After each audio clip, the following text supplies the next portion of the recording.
I greet all my people where they watch me. If they talk say juju dey, I know say some of una no go believe, but this one they happen live and direct inside Nigeria. I hear say one spiritual tree, this tree don't dey live. In fact, it don't dey since over 100 years. Now this tree don't dey. I hear say this tree don't fall inside Ogun State and it don't kill about 4 people. Even damage people property, damage people car, okada and things for that side. And now why do they talk say this tree na spiritual tree now? Because say wait, this tree look very dangerous.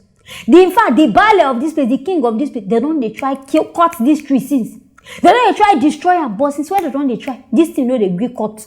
All of a sudden, I don't know wetin enter this tree body. This tree just go fall down by itself. Kill people. My viewers, abeg, make una follow me see.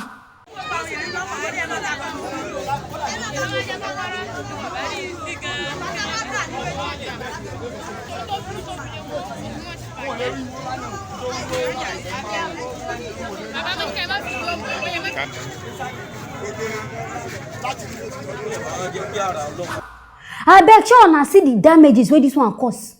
Aside this one, me I hear say people they go sit down for this place just to relax. So say this place just be like relaxation center. They don't know say something spiritual they under this tree. Say person who even plant this thing, now the god of thunder, now in the worship there, he just plant. I don't know what he plant for.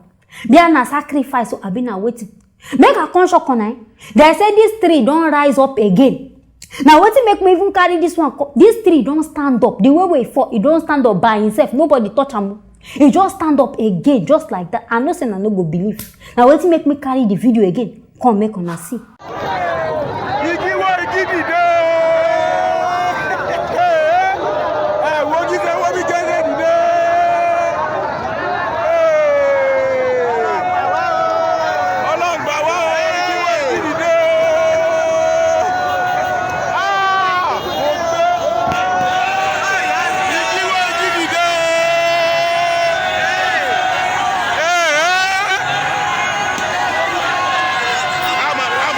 I beg, no be juju be this one.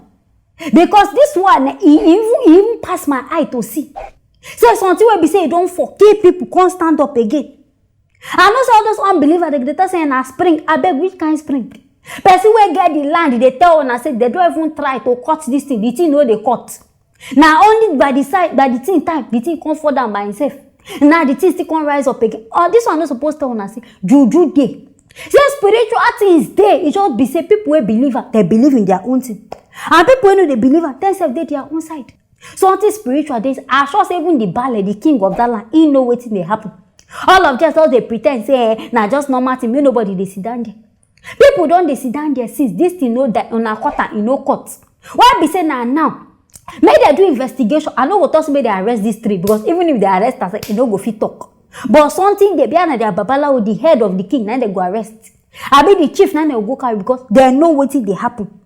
I sure say they won't just appease their gods. They don't know as they go take draw people from the land.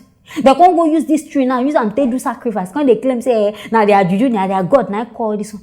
Anyway, this one now your people problem. Me, I'm not the part of a village. So if the gods want verse for anybody will complain, now no matter be that one. Me I here and now I say make I bring and come. My viewers now here I go end them. Make us stay tuned for our next story. Wahala be like bicycle. Some women I no even understand them. One lady don't come outside, they brag on how she dey pay her ass back after this guy break up with her. And making her guess what be the payback. She don't start to dey sleep with the guy, papa. Say now the payback where she won't give this guy be that. She thinks say the guy go break her heart just like that, free of charge. The guy go come go say no. Say she must pay back, and that payback now she go continue to dey knack this boy, papa. My people beg, make now join me watch. John, I dey your papa house right now. Don't you break my heart. You think say you go feel like that? Papa, I dey on a house right now. See am. See that statue wey dey on a house. I dey your house. I even tie your towel.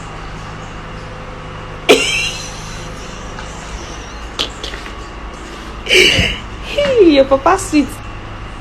We move. I beg, this lady dey okay like this. Because to me, I'm not sure say she dey alright. I dey very certain say something they worry this girl for head. Because I beg, which kind point you dey try prove? See, because person break your heart, you can't turn to a shower. I dey very certain say the guy self don't hear and say you be a shower. Now wetin make and decide okay, I won't break up with you. And now this your action and act, you just prove and say yes and good. Now the work wey you dey do be this. Some ladies say I no dey understand them. Person break your heart, at least calm down, relax. Okay, person don't break my, make I go stay one place. Think of my life.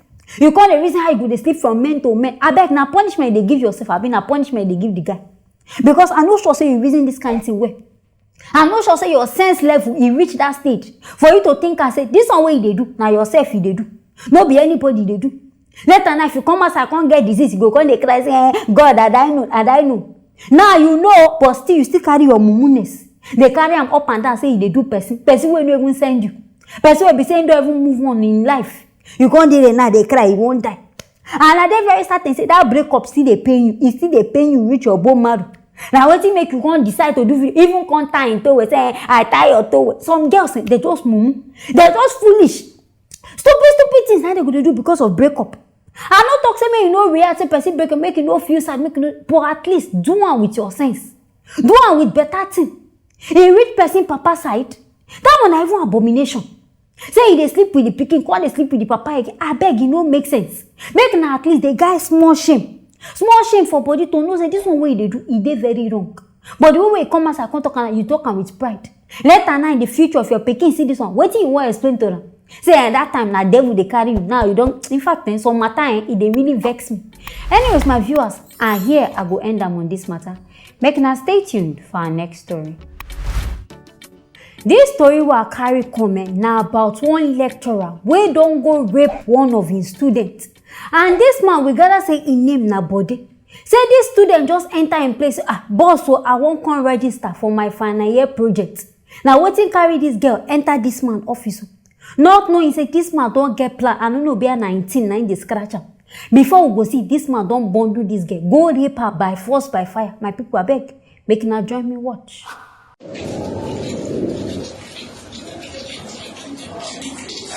That is what I'm saying there. So, yes, it's for her. So let us come out from there. Let us finish. No matter how grievous any matter is, we say it with mouth. You don't die alone with anything. You don't die alone with it. If somebody drives you from a house like this, you go elsewhere and rent another house. So that's how I see it. Ona they see the face of person who commit this one, a very gentleman. If they even tell you say this man go feel rape a pin, you no go even believe. And what they vex me pass now the way we even sit down comfortably. You commit this kind of crime, you no even fear. You still they look like say you no go cast. I make a conscious corner. Wetin make this guy matter cast now because say waiting. After he rape this girl finish on know wetin he can do. Instead of time to release this girl, okay, fine, I beg no vex, I be tell her wetin you want tell her. This man can't lock this girl inside office. Say this girl no go. I don't know be in plan to leave this girl for them. Make this girl die. I be waiting. I don't know what in plan do. But I say leave this girl there. Thank God say this girl whole food. Now there she begin test all her friends. This man don't lock her inside office. So this man no want to bring her out. And this man don't rape her. Now there they begin do investigation. Go report. They can't go bring out this girl. This man now can't they beg for forgiveness. Say na devil. I beg which kind devil? Since when devil come meet you carry your things, okay, go check am inside get this thing. Where they claim say na devil. And this one why they talking, no be only for this Uniben school now they happen. For other places if they happen, in fact, private universities or government universities. Now so 80% of lecturers, now so they always assault students. On top of waiting, share on top of mark, I be waiting because sometimes I know they understand. Say because now just want satisfy on our own pleasure, I be because of the money, I be the mark. Now they make now they do all this kind of one. And this one they very wrong. What you can vex me now? This man when they ask for forgiveness now, are they very certain say they no go arrest him? Because people will boss this guy now still school security. They never carry this man go hand over to police or whoever. Saying commit this crime, they still they follow and they talk gently. Person will be say they suppose don't sound beat them, carry and go police station. They can't they leave and make himself they talk saying na crime, na devil. All these people they do always exercise their power on top of students. And now they very certain say no be the first person when they will be this. No be in first time, no be in second time. It just be say they never catch him and God can't help him. So this one, they can't catch him. Now wetin make now when they blame devil say na devil do. This school management abeg me I go urge na say make na carry this man. Carry am go court. I no know when I wan be na police station, be na court. Make himself go face the crime. Because this one wey he do, in dey very wrong. And students wey be say una know say una lecturers na like this e be. This one na opportunity for una to call out these lecturers because their own self don do. Their own don too much. They go just dey prey on innocent people. People wey they know say any small thing they go take advantage. Na there their power go dey rise on. Na school dey make na come teach. Na no go there go face na work. Na ladies pint and things na go dey chase up and down. Any crime wey you call abi any punishment wey they give you, collect am with faith because na wetin you deserve na be this.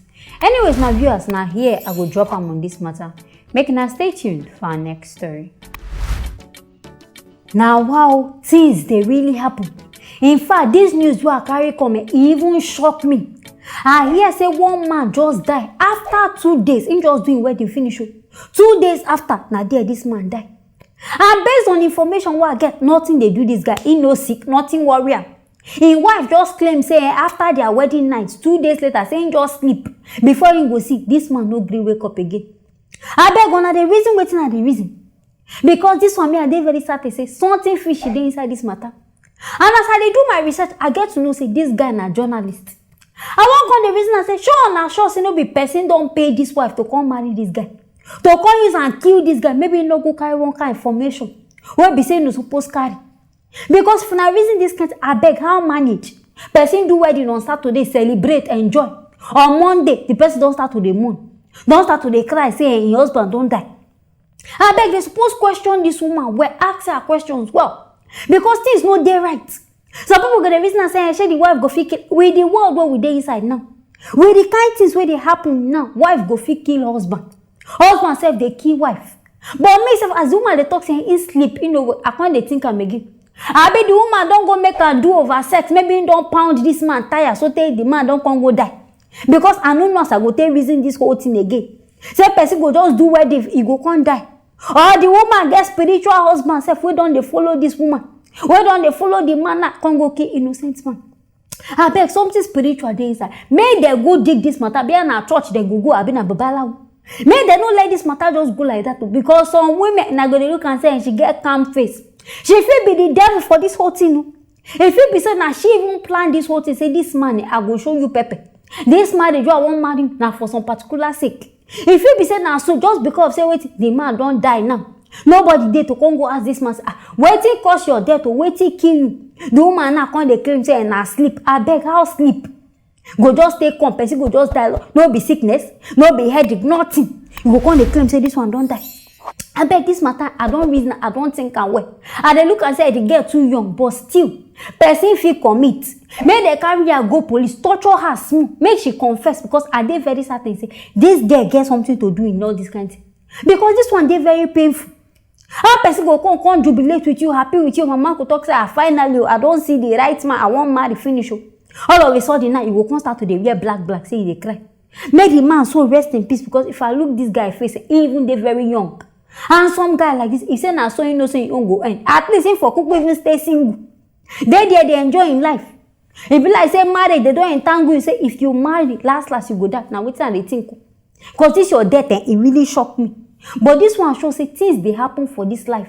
In fact, so many strange things now they happen because this kind of death now they really surprise me. Make we dey very prayerful. Make we no go through clear inside songs because I dey very certain. Say if say this guy don't pray. In pastor don't tell us if you marry this girl you go die. I sure say by now he no go even do that mistake. But because themselves they no involve God for what they do, they just carry themselves. I won't go marry now. Now see where the marriage don't lead on. Anyways, my viewers, now this story now here now see make I bring and come. Make now stay tuned for our next story.